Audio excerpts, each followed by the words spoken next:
Hey, Try Life One family, welcome back to another edition of the Try Life One podcast. Well, I'll give you context again. Today is December the 23rd. I happen to be in coastal Lebanon today, and I was reading a comment on LinkedIn about the fact that people create businesses in order to leave 9 to 5, but don't realize that they are creating another restrictive 9 to 5 during their 5 to 9. So essentially what they are building is something that's going to be restrictive for the future.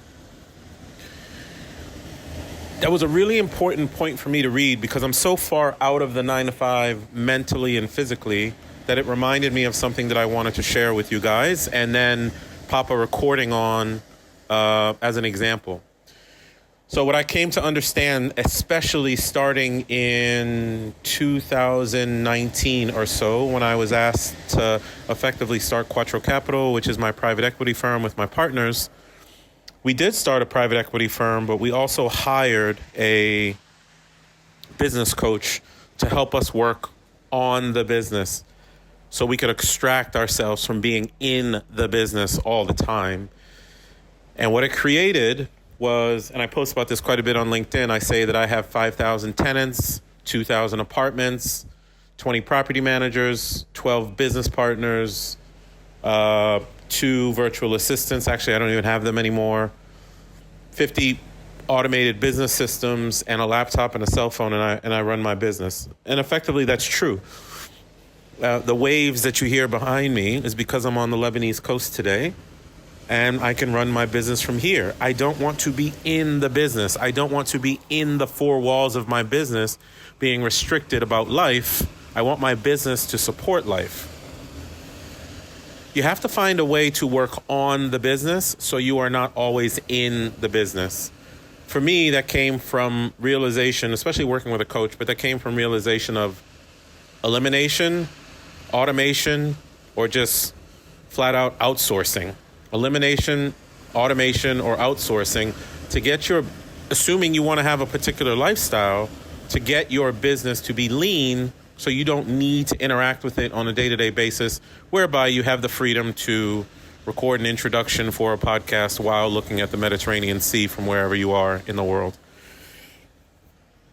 All of my real estate holdings, or what I've done in real estate, and I'm not even going to talk about the big apartment complex stuff. I want to take it back to when I was in my 20s and 30s doing the single family stuff. I self-managed 35 single family homes as far as 300 miles apart. So between Southern Virginia and Northern Maryland. So I had to go, in some cases, 300 miles to get to some of my properties. I had to handle evictions. I had to deal with tenant issues. I had to deal with repairs. You know, it was during the business week, it was my executive consulting stuff and then police officer stuff at night. And on the weekends, it was tenants, termites, and toilet bowls that I was always doing something. In 2014, everything started to click to me because I started hiring property managers. And the property managers that I hired for 10% of my revenue gave me 90% of my time back. I want to repeat that. The property managers that I hired, which took 10% of my revenue, gave me 90% of my time back. That's when I really started to realize that work and business and entrepreneurial ventures should be designed in a way that supports your life so you can go do the kinds of things that I do now and that many of you do, which is things that are a passion for you, things that are aligned to the person you are, etc. It's tough for people to see that because a lot of people think, look, I have this business. I don't want to give up the revenue. I don't want to give up control. But what you're effectively doing is you are, or for some people, what they're effectively doing is they are pigeonholing themselves to have to always be around, to have to always go to the shop or what have you. I had a coaching student who owned several Subway sandwich shops. He left corporate to do that, but he never inserted a who into the business such that he could work on the business and not be the person who had to run it on a day-to-day basis. And when we finished with coaching, what ended up happening is he hired an operations manager, empowered that person, gave up 30% of his revenue, but got all of his time back. The conversation I'm going to append to this introduction was with a property manager that I hired maybe 4 years ago. I've had several property managers on the single family side. One of them I had for 20 years. He got a little bit older, got into his late 60s, and kind of lost his desire to be in the property management business. And I lost focus and didn't realize what was happening. So I brought Shayla in recently, a couple years ago, and we just had a discussion about how you work on. This is a great discussion for you guys to hear, because no matter what your business is or whatever it is you're trying to start from an entrepreneurial perspective, you'll hear me and Shayla talk, one, about the fact that I inserted her in my business to take care of things so my lifestyle could continue. And two, how Shayla started her franchise business such that she can have control of her own life. And that's the point. The point of all this, and the reason I do all these podcasts for you guys, is for you to understand that you can go through these entrepreneurial ventures, but don't think about it in the Instagram way. Think about it in the lifestyle design way. How is this particular thing going to support what it is that I want to do for me and my family, so I can be mobile, or so I can focus on other ventures, or so I can be with people that I love and care about. So I just want to give you a window into what happened to me as far as working on the business and not in the business. And then Shayla is a great example of someone who started her own business specifically for lifestyle so she could spend more time with her husband. I hope this is helpful to you. If it is, I'd ask for wherever you're listening to, Spotify, Apple Podcast, any platform, please consider giving it a 5-star review. Just go and click the 5 stars. I know a lot of you are listening to this stuff because I get a ton of messages, but it would be very helpful for me if you would do that. And then use this tactic to try life on. Please work on your business, not in the business constantly, because if you work on the business, then you have freedom. Then you have mental and physical space to try life on as you wish. And that is the whole point. I hope this episode helps you. And for those of you who've been reaching out to me a lot, thank you so much. I really appreciate the support, and I will keep it rocking. All right. Try life on, fam. Hello. I think this is kind of cool, actually. It's cool and it's funny at the same time. How are you? I'm amazing. Crazy. You know how it is trying to get away for a vacation. It's like, am I regretting this already? But I need to step away. Are you on vacation now? No, Thursday. You go on vacation Thursday? You going anywhere good? Punta Cana. I'm going on a women's wellness retreat. Yeah, whatever. That's a girl's rowdy trip is what that is. Don't do that. We're gonna woosah and spa and yoga and eat and drink. That's what they call it now, I guess. Oh, well, listen. First of all, it's good to see you. Yes. It's nice to put a face with a name, although I've seen your face before somewhere on a picture or something like that. But it's nice to put a face with a voice. Yeah. On the renovation, but that's really it. That's the only time I got a chance to really connect. Yeah. Yeah. Well, so let me tell you. So I started this podcast, Try Life On, because you know me. You know my story a bit, and you're now helping me on the latter end of it. But everything I've done from a professional level has been to secure time freedom, financial freedom, geographic freedom to be all over this planet. And you know that I am now because you have to reach me sometimes. Freedom to execute your purpose. So for me, that was being a police officer, that was being in the military, even though I didn't have to. It was just a way that I chose to serve. Mm-hmm. And then to build meaningful relationships with people, because I think everywhere I go, like, you can have the nicest place to live, but if you don't have good family or good circles of people around you, or if you want to learn something new, sometimes I say, forget the what, find the who, the person who's already done it. That's important.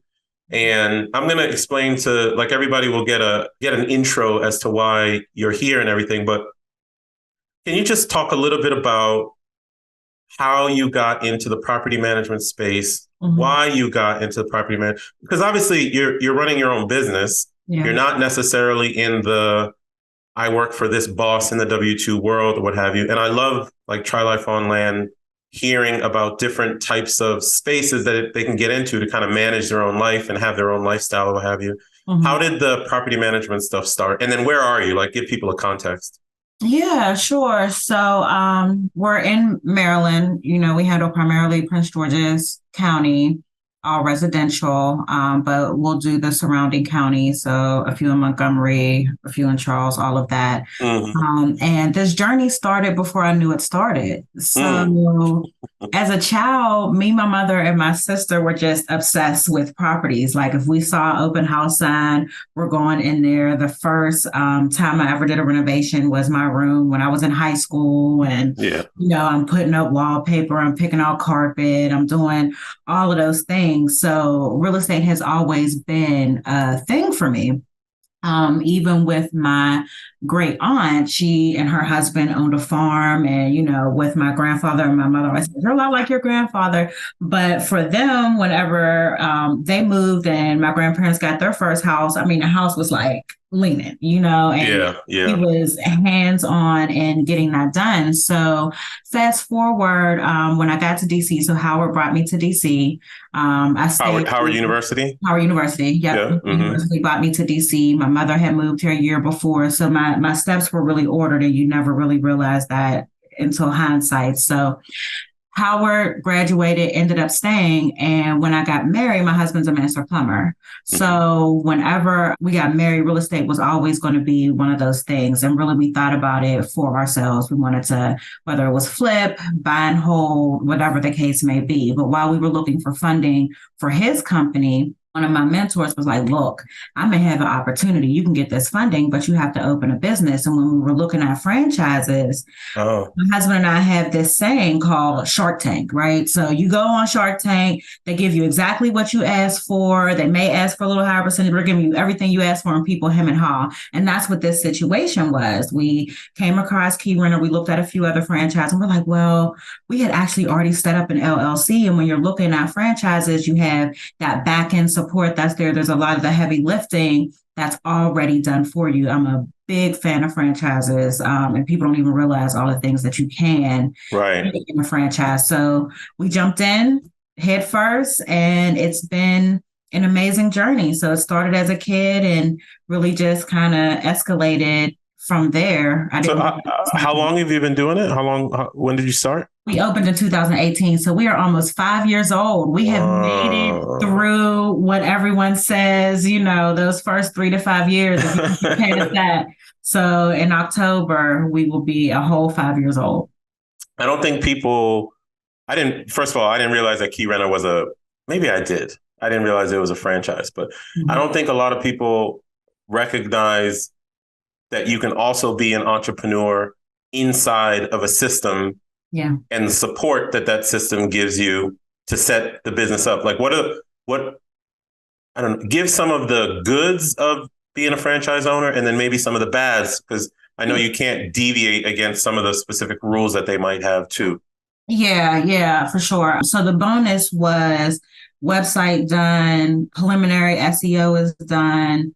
They'll help with social media, the support, because a lot of what I do in property management, and I do hold a real estate license as well, and you don't have to in Maryland, but a lot of what we do, I don't care how many classes, how many continued education courses, you learn on the job. You have to figure it out. So having the coaching calls and the annual conferences and just having this network of people, and with Key Renter, it's really a family, to just say, look, I'm going crazy. What would you all do in this situation? Or do you have a document for this or whatever?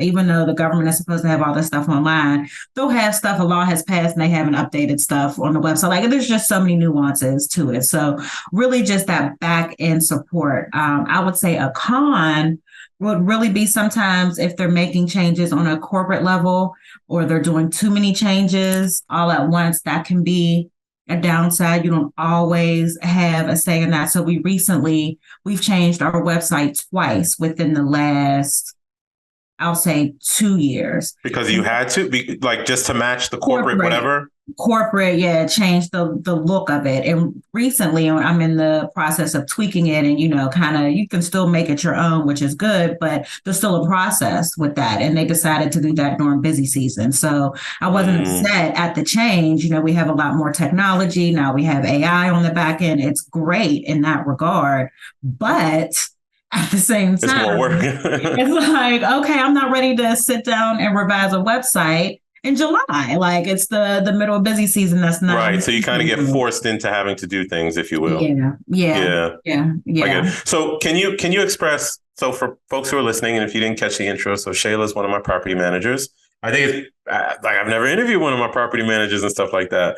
And most of the people know my journey. My journey is I started single family homes in 2003 timeframe, Mm-hmm, bought like 50, mm-hmm, sold a bunch, got to 35, sold a bunch of them, and ended up with 18 paid off homes in 2014. You are managing a bunch of them. Those homes to me are things that will never get sold because they just generate cash flow, assuming this is where the conversation is going to get real good right now. They generate cash flow, assuming they are being managed the right way, which a subset of mine were not being managed the right way. I had to fire a property manager. I honestly took my eye off the ball because I trusted him so much. But maybe you can use that, my example, to explain what you do on a day-to-day basis, how you help an investor like me generate cash flow so I can live the way that I want to while supporting your own needs. What are you doing with Key Renter? What does it actually do? So we're full service and really hands on. One of the main core values is manage it like you own it, which we do. Yeah. I am a lot of times, and as I'm talking to other property managers, they don't want to go out to the properties as much. And I do understand that you have a bunch of stuff going on, but sometimes that just can't be the case. So us walking through the property at least twice a year when there's maintenance issues, sometimes it can't just be the vendor going out there. You may need to actually go out there and see what's going on. Yep. Right now, for me, so it's myself and two team members. So I handle everything on my end from accounting. I don't do self showing, so I'm always at a showing, or I have a staff member at a showing. Project management, if we have to renovate, turnover, collection of rent. My office manager handles maintenance, compliance. So your insurance being up to date, your rental license being up to date. If you need lead inspections, making sure that's up to date. Now they're doing things with radon, primarily in Montgomery County, but if one county does it eventually, the others start to follow suit. Driving by the property. So if I'm in the area, and I love how yours are located, like yours tend to be bunched together, so I can kind of zip zoom. But if I'm in the area, just eyeballs on the property, driving by, is the grass overgrown, all of that sort of stuff. And it's really this balance that you have to keep, because so much of property management is giving bad news, both on the tenant side and the owner side. You don't hear anything from anyone when you're doing a great job. When everything's gravy. Yeah. Yeah. It's when it hits the fan, and really navigating that and staying firm, especially on the tenant side, with what's going on. So, creating boundaries with after hour calls and text messages. Sometimes we do too good of a job with the rapport with the tenants, and they're just like, oh, the mailbox fell over and it's 10 o'clock at night. I'm like, thanks for telling me. But that's a lot. But I tell people, it's like I self-managed. When I got up to those 35, I was still self-managing, and it was self-managing while being full-time corporate, while being a full-time street cop at night. So you can imagine my weekends were brutal. Gosh, yeah. And my properties were at the time as far south as Fredericksburg, Virginia. So down past Stafford, Virginia, all the way north to the Maryland-Delaware border. So I was humping. But you said some stuff that, I'm like, man, your time is more valuable. This is why you want someone like Shayla on your team to free up life. These properties are supposed to support life, not become life. Yeah. And when you were saying things like you deal with compliance, like making sure the rental license is straight, let's say lead certificates, if you had to have them, what radon requirements you have, dealing with the condo associations, what tenant eviction stuff. I tell people that I think it's 10%. And let's talk money for a second. I don't remember what I pay you, but the 10% of the revenue of the rent coming in, 8 to 10%, whatever it is, for the property manager to take care of those things. What it actually does from an investor perspective is free up my time to, one, go live with my family, and two, go out and find more properties, which is actually beneficial to you because chances are I'm going to give them right back to you. How does your payment structure work with property owners that you have? And then how does that split out between you and have to give a portion of that back to the franchisee, if that makes sense? Right. So our fee, so there's a leasing fee. So that's whenever the property is completely vacant and you're placing that tenant. That's So right. yeah, that's typically 100% of a full month's rent. And then how that's paid is based on, the date that the tenant moves in, blah, blah, blah, blah, blah. And then the management fee is typically 10% of a full month's rent. If you have multiple properties, we work out deals like yours isn't 10%. So we work out deals in that regard. And then we run specials during the busy season where we can give you a break for that first 12 months. And then lease renewal fees right now are $495. So that's us negotiating the rent, getting a new lease drawn up. We're not big fans of automatic having people on month to month because then they could leave in December, which is the worst time for property, so we try to keep people on those annual leases or 24-month leases if they're great tenants, all that sort of stuff. For the franchise, we're actually pretty good. I think our royalty fees are about 8%. Like every time my accountant looks at it, he's like, this is all you paid for your franchise fees.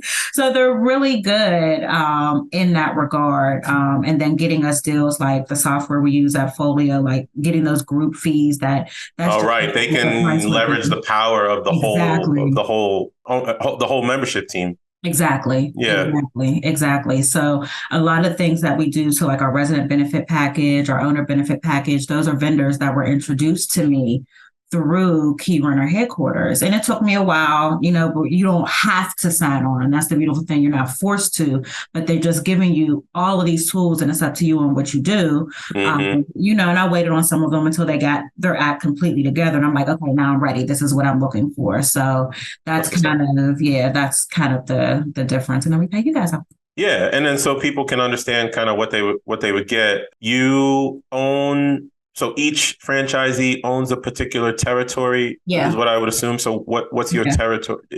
What's your territory? Like, where do you cover?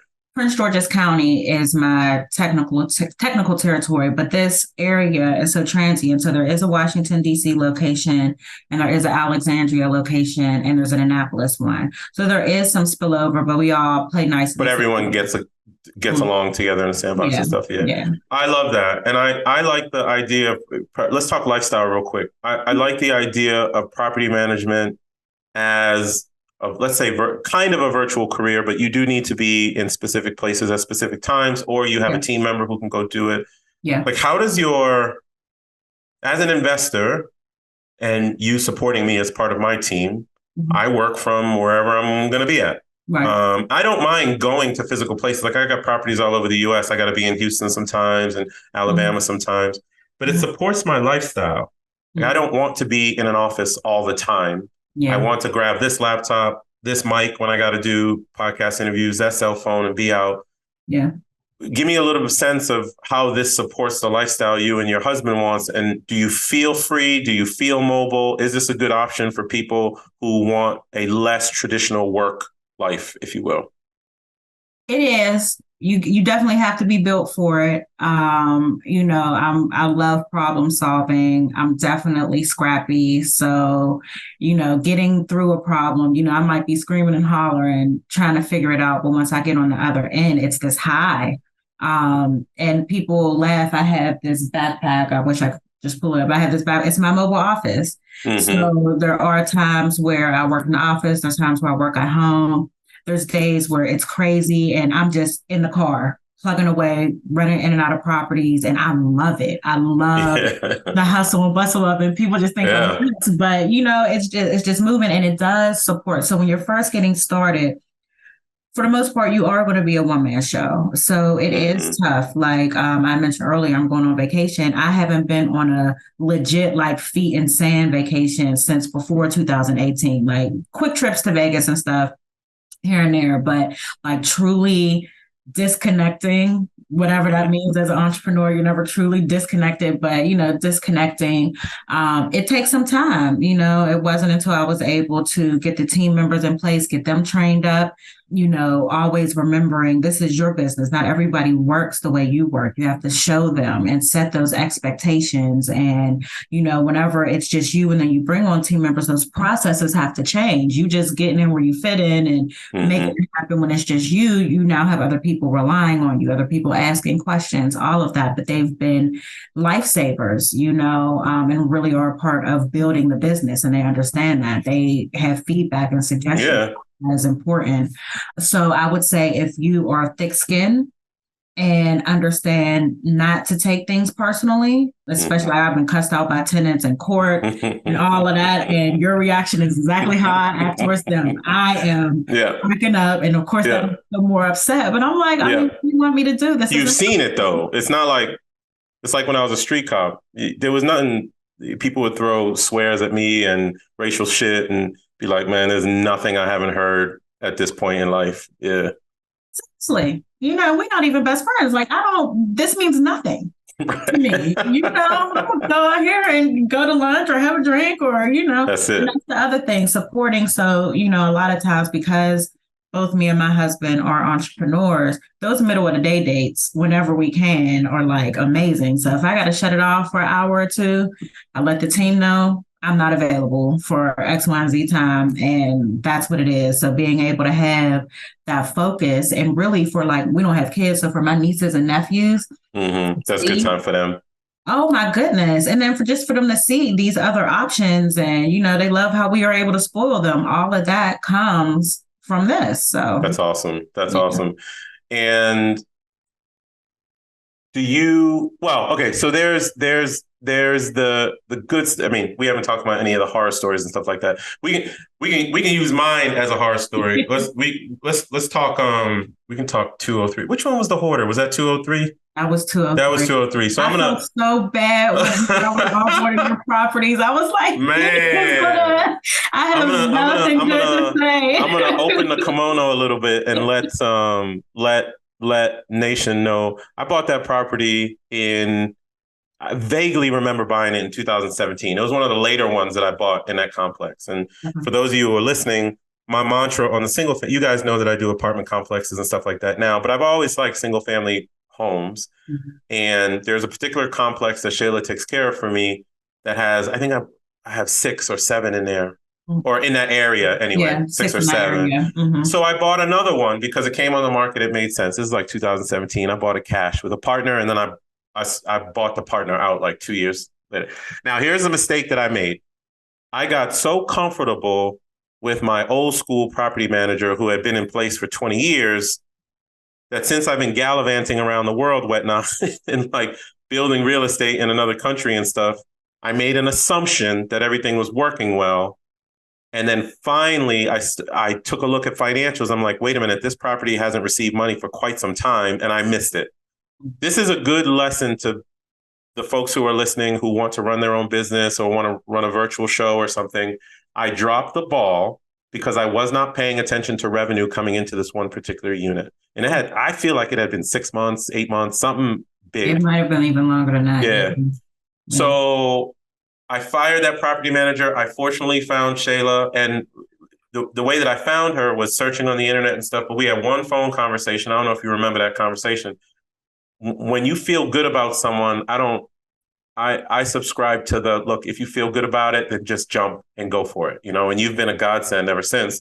But so I give you these properties and this particular unit, 203, what did you find when you got there?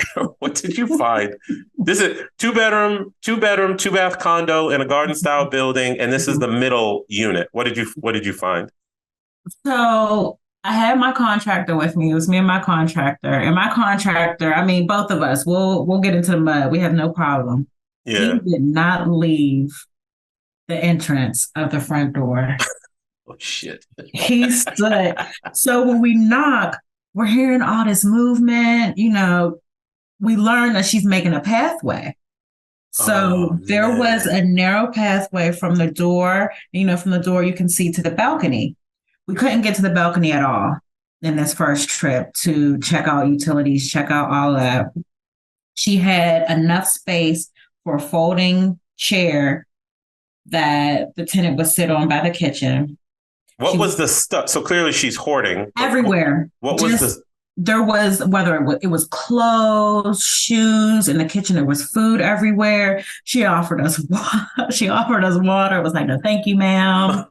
And we come across all walks of life. This is someone with her like hair's done, nails done. Like if she had brownies at the church fair, I'm eating the brownies. You wouldn't even know. You wouldn't even know. I wouldn't think anything of it. So there was a pathway to get to the balcony and a pathway for the most part for me to get back to the bedrooms. And as we're walking back, she said, well, I'm seeing rodents and there's a new, person that moved in. And I tried to politely be honest. I was like, listen, the neighbors are not the issue. For the rodents. There's so much there for them to eat and for them to hide. And, we're seeing mice droppings everywhere. Like it was a lot. The bathrooms were nasty, all of that. So even to get to the dining room, so that particular condo and all your condos are really open. So you can either walk in and walk through the kitchen to get to the dining room, or you can go through the living area and still get there. I couldn't walk through the living room to get to the dining room. I had to go through the dishwasher through the kitchen, and my contractor had to help me step over the dishwasher to get there so I wouldn't like fall or touch anything for me to kind of see what was going on. So it was really bad. It was really, really, really bad. She told me it was like this because she was getting ready to move, but you could tell it had been like that for... This is one of those things, like, I'm glad I'm bringing this up because sometimes people think because I've been investing in real estate, like my last deal was a $38 million deal. It was a 240 unit complex in Houston, not me by myself, but with like a lot of partners and investors and stuff like that. I am not perfect. I think when you are an entrepreneur, you start doing stuff. And even because, people talk about the rat race in regular work life. Right. But even as an entrepreneur, you can start to get a little bit lazy and start to press repeat on stuff. And what I realized was I took my eye off the ball, not paying attention. And that's what I got. Like we had a hoarder in a unit and I didn't know. Now, let me equate this back to regular life, which I think is really important. Forget the investing stuff. I'm not really tripping off investing because investing supports life. And I'll run numbers on that unit. What do we rent those for? Like 1,700-ish? That one now is going for 1,800. We have somebody moving in at the end of the week. Yeah. Okay. So yes, that's right. That's this month. Okay. So let me run it down for the people who are out there. I own 6 units in this condo complex. Okay. They are all, except for one, paid off. So I'm not going to tell people where it's at. So don't sue me. This one is $1,800 rent. Shayla got that done for me. Condo fees like let's just call it $350. Let's just say $300 just for sake of math. So now we're down to $1,500. Shayla gets $180 on the management fee, although she gets the 1 month of leasing rental. So we'll call it $200 to be even. So now we're down $1,800, down $500. So now we're down to $1,300.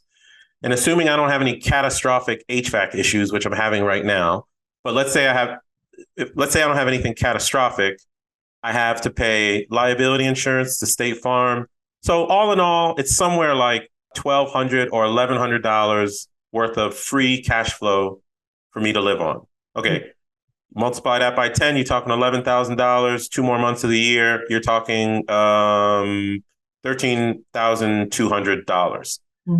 That is a lot of money. That is a lot. Like if people organize their life the right way, $1,100 free cash flow a month is in the DC area is probably 1/5 of what you need to live, maybe 1/6 of what you need to live. That's why I tell people buying assets and giving it to someone, a team member like yourself, and paying you. You remember when we started, I didn't negotiate or I was just no, you didn't better add. Nope, you actually make sure. You're like, Shayla, make sure you that's it. Yeah. Well, because people will nitpick and try and get every dime. And I encourage people not to do that.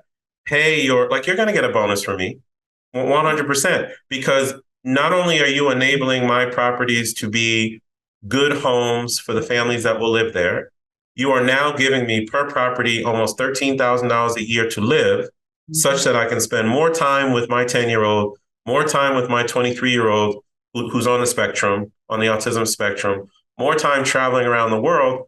This is what I'm trying to tell people. They're so caught up on money and I'm caught up on what these properties do for people. Right. And they help you as a business owner live your life. They help the family in there live their life, and then they help me live my life. But but if you take your eye off the business ball, like I did, it's gonna mess you up, and then you're gonna need an expert like Shayla to come in and help you out with it and stuff like that. So I'm glad you took that on and stuff. Do you regret? Is there any regrets about starting a business, even if it's within a franchise?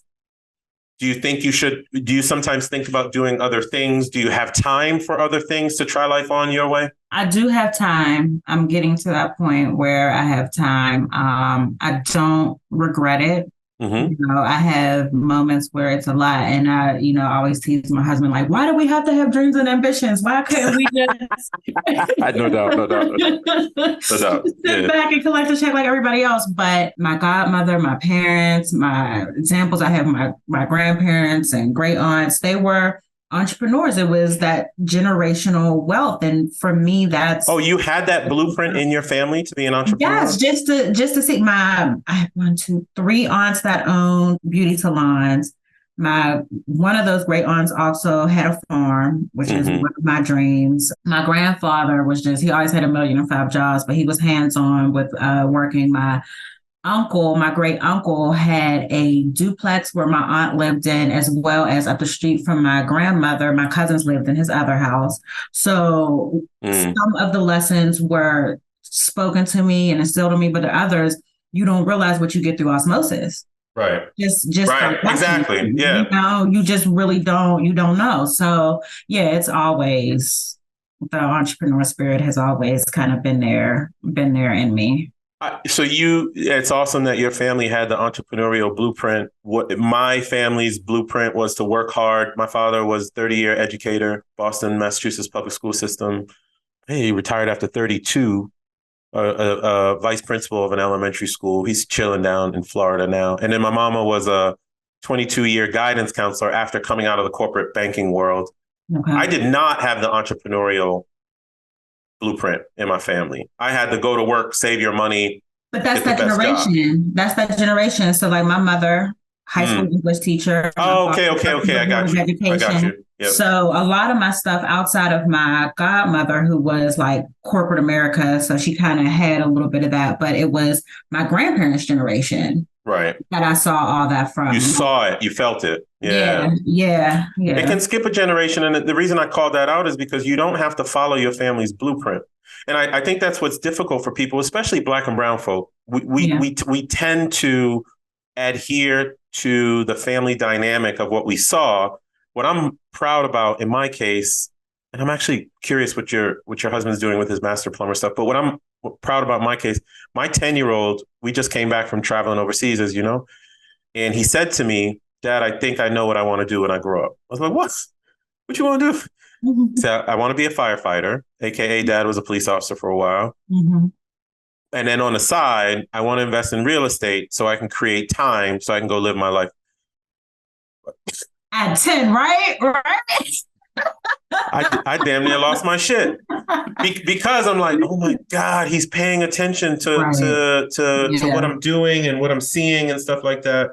But it's actually even better what you said. Now I realize like it was your grandparents' generation, and then your mom's generation or your parents' generation was more the traditional stuff, and now you are on the entrepreneurial. Oh yeah, path. And my mom didn't get it. Even when I was in school, my degree is in audio production. So my career prior to this is radio. I did on air, did promotions, which is all untraditional, in her sense. And she was like, "I just don't understand." Now she gets it. Now she's fine. I can help her, so she's fine now. But, when I was first getting out of school and figuring out path, she was like, "Well, I don't understand. Maybe I'm just a good government job. Maybe I'm the only one who." And I was like, there's nothing wrong with that. I think that's fine in the security, and you're amazing and you influence so many lives. Like I had to share she was everybody's mama, but this is my calling. This is your calling. This is what I need to be doing. Just a final thought.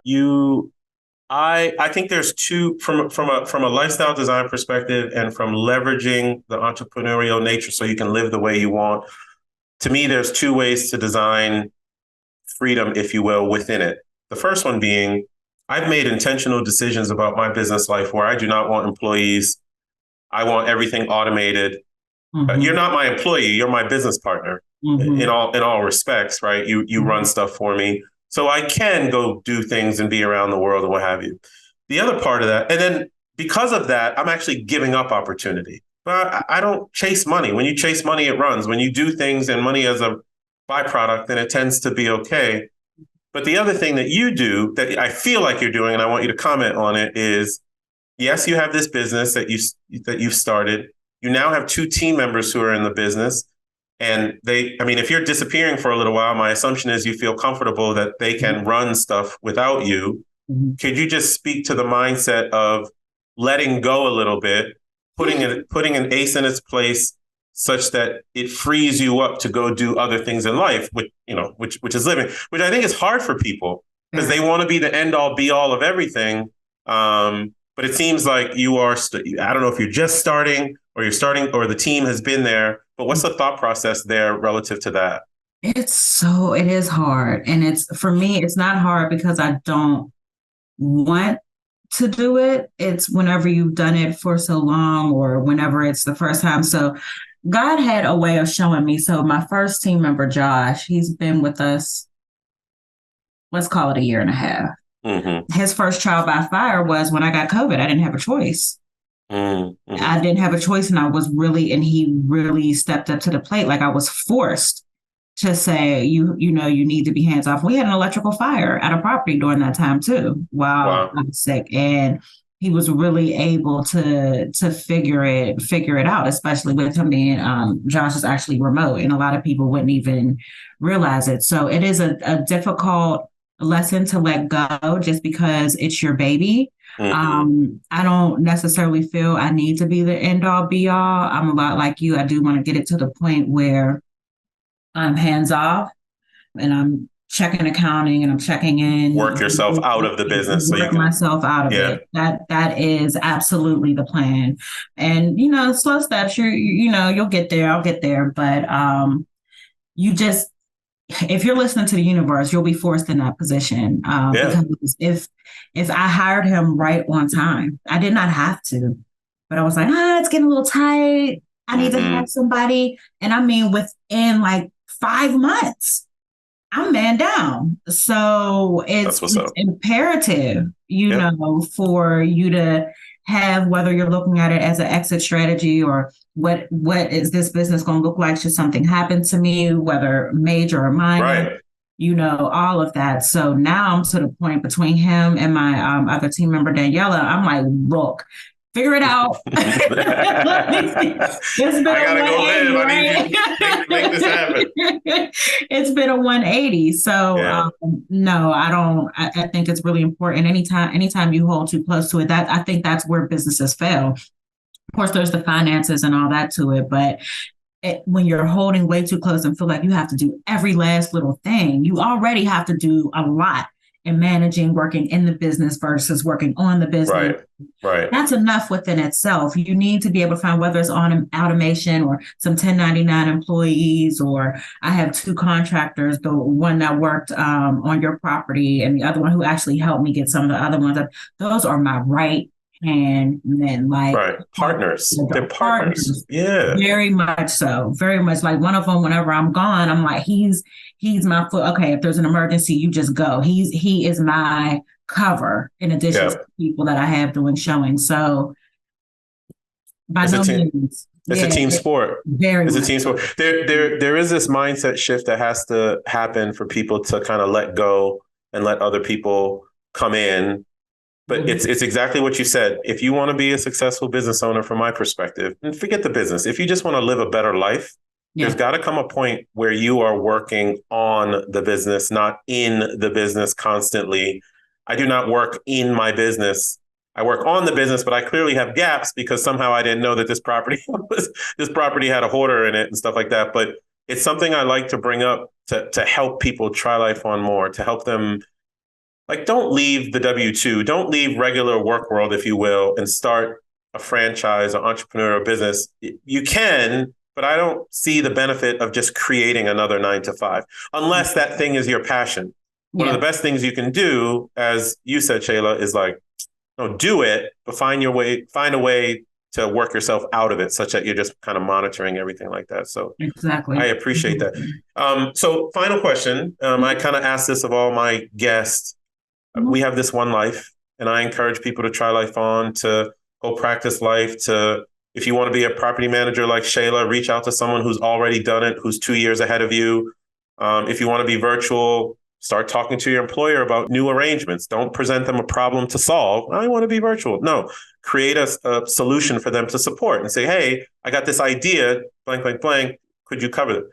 From your perspective, what would be the one piece of advice you would give someone who's looking to be entrepreneurial or looking to try life on more through starting a business, whether it be a franchise or their own thing? What would be that one thing, especially after your awesome 5 years of experience? Don't believe social media. I think right now. No doubt. It's killing. I'm on a 3-week Instagram break right now. I don't know if I'm going back.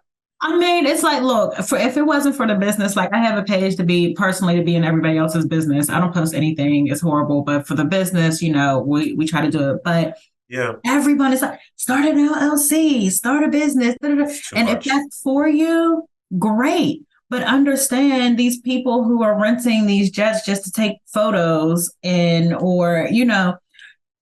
that's not how it is off the break. Mm-hmm. It takes a lot of time. I'm up. You see how the emails go up. I'm up 2-3 o'clock in the morning. I do. I don't have hours. I have get it done and figure it out, and that's really what it comes down to. Your first few years, you're going to lose some money. And I love the fact that you said, like, if you have a W-2, not different, you got laid off, whatever, and you figured it out, cool. But if you have a full-time or a part-time or whatever that is, keep it as long as you can if it's flexible enough for the business that you have. First of all, it looks great, especially if you're doing real estate. So you can finagle these numbers and look good on paper. But then also, that you have some income coming in, but give yourself a date of when you want to transition out, and truly be focused. For me, whenever I started this, I was working full-time and doing this, but my full-time was key renter for real. The full-time really was like the side hustle, the side hustle was the full-time hustle. Yeah. To keep this check coming in until whenever. So I would just say, don't believe the hype. Yep. Make sure that you're ready. Yep. Be ready for the peaks and valleys, and they are just that. Make sure you have an outlet, whether that's counseling, whether that's putting your feet in the water, whatever it is, but you need an outlet because it is emotional and you do get stressed and all of that, but it's so rewarding. It is, but it takes work. It takes a ton of work. It takes work. And a lot of times, I talk a lot about passive income. I'm just going to call this out. Shayla is one of the reasons why I have passive income. There's always team members involved. Do not believe the social media bullshit that you can just snap your fingers and have millions of dollars and all that. Yep. Even the people who win the lottery, there's a reason why 80% of them lose it within a year, because they haven't built up the skill set to even maintain it or to multiply it or what have you. It does take work. All of this takes work. And partners like you, Shayla, are the reason why I am living my best life now, or at least trying to. I wanted to get you on here. And actually, you gave people a little bit of window into my single family life, if you will, and one of my business partners and stuff. So I appreciate you for coming through, and I hope you have a good vacation, but don't stay away too long. I need you to come back. I'll be back Monday. It's real quick. All right. Thank you so much for having me. This was truly, truly an honor. Thank you. Oh, it's my pleasure. We'll talk soon. Right. Hey guys, this is Maurice, host of the Try Life On podcast, and thank you for listening to another episode. I hope you are finding it useful and helping you design your own lifestyle that you don't need a vacation from. If that's the case, please consider dropping a review for me, whether in Apple, iTunes, or in Spotify. Drop a review, put some stars on it, give me some feedback on how I can make the podcast better, what information you are looking for. I am doing my best to get information to you on the Try Life On principles, the 5 freedoms, how to build lifestyle, travel hacking, all of it. And I want to do it for you. So please do a review for me. And until next time, my name is Maurice Philogene, and this is the Try Life On podcast. Peace.